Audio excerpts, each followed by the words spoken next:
Panen buah duku di Desa Pantai, Kecamatan SP Padang Oki.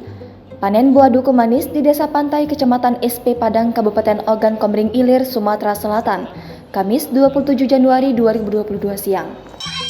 Kebun duku di Desa Pantai, Kecamatan SP Padang, Kabupaten Oki.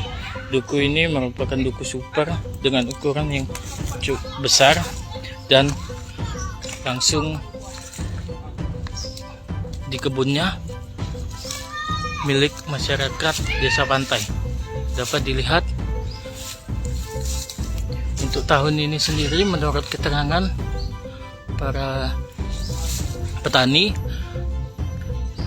buah duku yang ada lebih banyak, yaitu dalam setiap pohon bisa mencapai 10 hingga 15 peti. Untuk rasanya sendiri cukup manis, dan ini merupakan duku komering khas SP Padang. Kita bisa lihat ini di depannya ada petani baru memanen duku.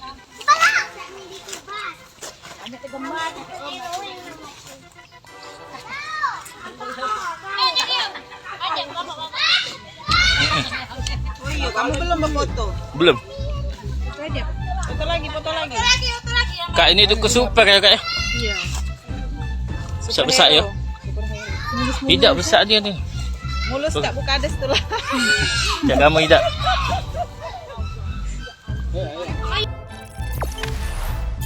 Jangan lupa subscribe, share, komen, dan like ya.